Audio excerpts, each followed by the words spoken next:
The NFL Playoffs 2021 divisional round was a wild ride from start to finish. Both number one seeds fell, and we saw one of the most thrilling playoff games we'll ever see. One of the most intriguing games was a showdown between the red-hot Cincinnati Bengals and the number one seed of the AFC, the Tennessee Titans. The game was a great matchup with the strengths and the weaknesses of the teams matching up extremely well. The game was thrilling in and of itself, and came down to a game-winning field goal by Bengals rookie kicker Evan McPherson. The only reason the Bengals were in the position to win the game, however, was 3 interceptions by Ryan Tannehill, the Titans QB. So let's break each of them down since they directly ended the Titans' great season.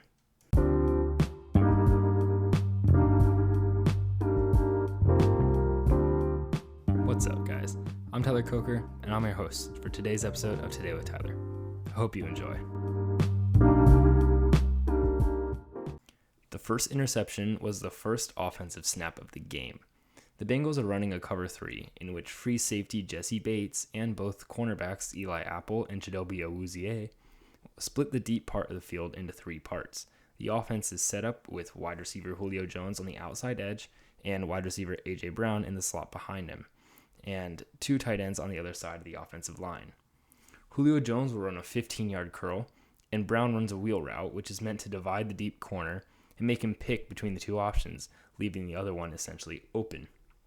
Strong safety Von Bell, who is playing the line of scrimmage in a shallow zone, gets physical with A.J. Brown in the beginning of his route, delaying Brown and ultimately eliminating his deep threat. Jones's curl makes the deep corner bail into his zone, though, and the tight ends on the other side of the field run very shallow routes and pose absolutely no deep threat for the cornerback on that side or Jesse Bates to consider. Ryan Tannehill runs the play-action pass, and after faking the handoff, he immediately sets his eyes on Julio's route, with him being the intended receiver, allowing the deep safety, Jesse Bates, to know exactly where the ball's going. Rather than moving his eyes from the target to keep Bates honest, Tannehill locks his eyes on Jones, and although he does throw the ball at the right time with correct anticipation, Bates was able to come down with an attack angle on the throw and pick it off. It certainly doesn't help that Julio doesn't come back to fight for the ball and high point it, but either way, it was Bates' read of Tannehill's eyes that ultimately got the first pass of the day picked off. Bates makes a great catch, and the Bengals get the ball, setting the tone for the rest of the day. The second interception was tragic. The Titans are in the red zone following a huge breakaway run by Donta Foreman. The Bengals defense is showing a 2-deep safety man coverage look, and the slot corner is very clearly blitzing.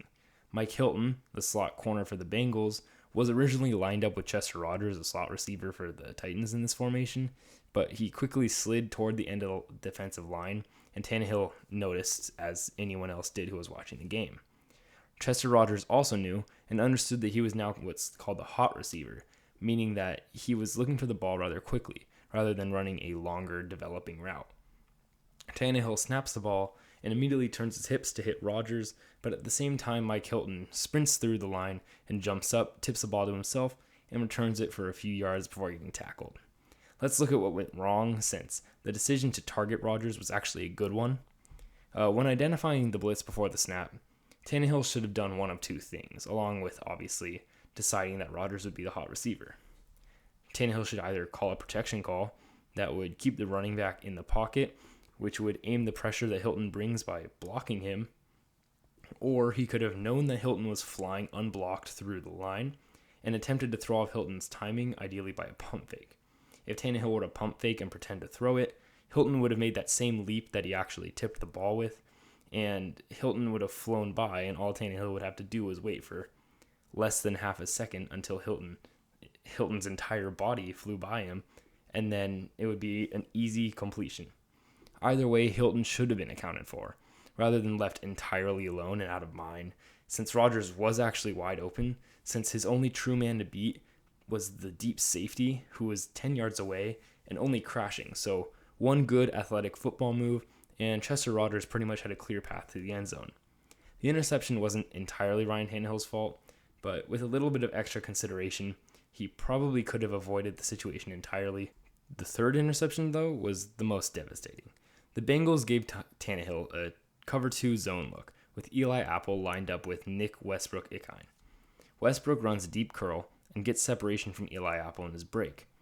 Apple doesn't have to worry, though, about another deep threat, as the curl was the deepest route on the entire side of the field, and thus he could bring all of his attention to Tannehill's eyes and Westbrook, especially bolstered by Tannehill once again staring down his intended receiver.